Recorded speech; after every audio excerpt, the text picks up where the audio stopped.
السلام علیکم دوستو برخوردارو. تو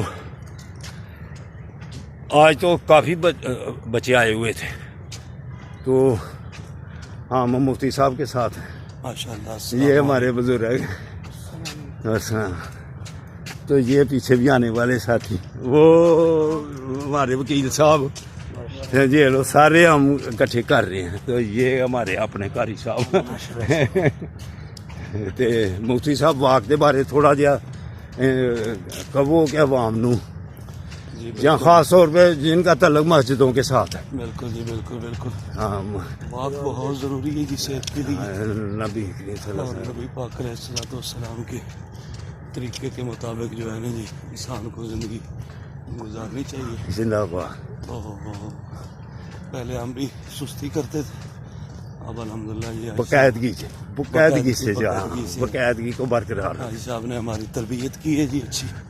اللہ پاک ان کو بھی صحت والی لمبی عمر عطا فرمائے سب کو. اللہ آمین.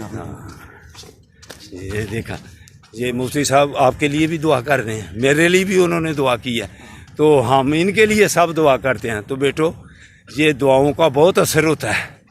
تو آپ بھی جہاں جہاں بھی ہیں پاکستان کے کسی حصے میں، دنیا کے کسی حصے میں، تو آپ ہمارے لیے دعا کریں. تو ہم آپ کی صحت کے لیے دعا کرتے ہیں. آپ مسجدوں کو بیٹا آباد کر لو، برخوردار ہو تو پارکوں کو آباد کر لو، اسپتال خود ہی ویران ہو جائیں گے. صرف مسجدوں کو، اللہ کے گھروں کو آباد کرو تو پارکوں کو آباد کرو تو انشاءاللہ تعالی صحت تندرستی والی زندگی ملے گی. تو اسپتال تب خالی ہوں گے.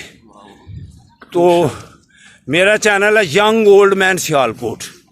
تو اگر آپ نے دینی ماحول میں بھی آنا ہے، مسجدوں کو آباد کرنا ہے تو پھر یہ دیکھا کرو.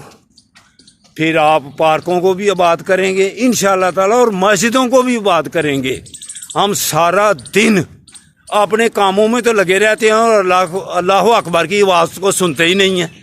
پورے جسم میں تختہ پھٹ ہو گیا ہوگا. جب قیامت والے دن اللہ سامنے کھڑا ہو کر اللہ فرمائے گا کہ جھک جاؤ، تو کیا اس وقت کوئی جو جھکنا چاہے گا بھی وہ بھی نہیں جھک سکے گا. کیوں کہ اس نے ادھر عادت نہیں ڈالی. تو میرے دوست برخوردارو نماز ادا کر لو، گردنیں جھکا لو. السلام علیکم ورحمۃ اللہ وبرکاتہ.